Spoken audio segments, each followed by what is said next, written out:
menebarkan benih cinta, menumbuhkan asa. Ku masih mencoba menghijaukan dunia tanpa syarat. Salam Blender Indonesia, Assalamualaikum warahmatullahi wabarakatuh.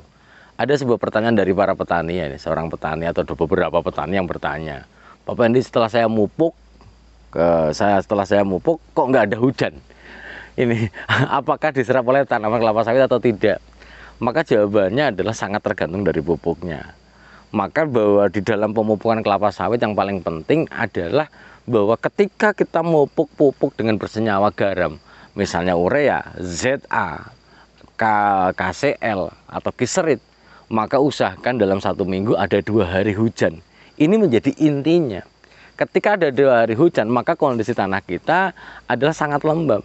Ketika lembab, maka proses pelarutan pupuknya akan semakin cepat. Sehingga ketika dipupukkan, misalnya tadi malam hujan, semalam hujan, hari ini dipupukkan, itu akan terjadi pelarutan sangat cepat. Karena dia senyawanya garam. Apapun yang terjadi ketika pupuk itu bersenyawa garam, maka pelarutan jauh lebih cepat dibandingkan dia pupuk yang berasal dari batuan seperti rock fosfat ataupun dolomit. Jadi syarat 2 hari hujan syarat dari 2 hari dalam seminggu itu akan menjadi sangat penting bagi pemupukan bersenyawa garam. Nah, pertanyaannya adalah ketika kita pupuknya itu biasanya kalau mau mupuk walaupun ada 2 hari hujan, pemupukan dilaksanakan adalah sepagi mungkin. Sehingga dengan memudahkan sepagi mungkin masih ada embun dan memudahkan pelarutan itu sendiri. Kondisi tanahnya memang sudah lembab, ada embunnya lagi, maka pelarutan senyawa bahwa pupuk-pupuk berwujud garam ini adalah sangat mudah larut.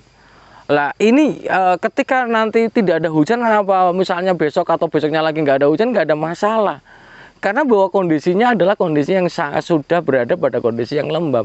Tenang saja, kalau kondisi garam ketemu dengan air, mesti dia akan terjadi pelarutan dengan sangat cepat dibandingkan kembali lagi itu. Kemudian kalau misalnya pupuk NPK Pak Pendi lah ini, pupuk NPK kembali lagi, NPK juga rilisnya ataupun pelepasannya juga tidak serentak, sehingga kembali lagi ketika memupukkan NPK juga wajib adalah paling tidak ada beberapa hari hujan dalam seminggu. Jangan kita paksakan, sudah kemarau seminggu tidak hujan kita mau memupuk NPK, wah ini itu. Tapi kalau misalnya daerah memang sering terjadi kelembaban, misalnya daerah gambut yang mungkin lembab dan sebagainya sih nggak ada masalah ya. Tapi kalau kondisinya sudah berbukit, kering kerontang, pupuk NPK, apalagi NPK dengan kadar nitrogen yang cukup besar, misalnya 12, 12, 17, 2, apalagi ada yang 13, 8, 27, 4 ini, ya ini lebih bagus dipending dulu. Paling tidak ada hari hujan ataupun kondisinya adalah lembab. Ini yang harus kita pahami bareng-bareng supaya pemupukannya efektif. Lah kalau bicara tentang apakah pupuk yang kita berikan ini akan terserap tanaman, ya tenang saja akan terserap tanaman. Yang paling penting adalah dua hari hujan dalam seminggu minimal adalah. Kalau tidak 1 hari hujan juga nggak apa-apa, tapi yang agak deras ya, sehingga membasahi kondisi kelembaban tanah ini. Karena bahwa kisi-kisi tanah kita di daerah perakaran ini ketika dalam kondisi lembab, maka akan memudahkan peresapan dengan sangat cepat dibandingkan dengan kondisi yang kering kerontang. Sebagai contoh ini udah 3 hari atau 4 hari ya Mas ya, udah hampir 3 hari 4 hari nggak hujan, tapi kondisinya masih lembab sekali. Kenapa? Karena bahan organiknya cukup tinggi, pemberian di sini dengan aplikasi janjangan kosong cukup tinggi, cukup banyak dulunya, maka kondisinya masih lembab. Karena apa? Pengikatan air cukup bagus di sini. Apakah nggak boleh dipupuk? Ya boleh saja, nggak ada masalah. Karena kondisinya adalah kondisi masih sangat lembab. Apalagi di sekitar perakaran 0 sampai 20 cm kondisinya sangat lembab sekali, tenang saja.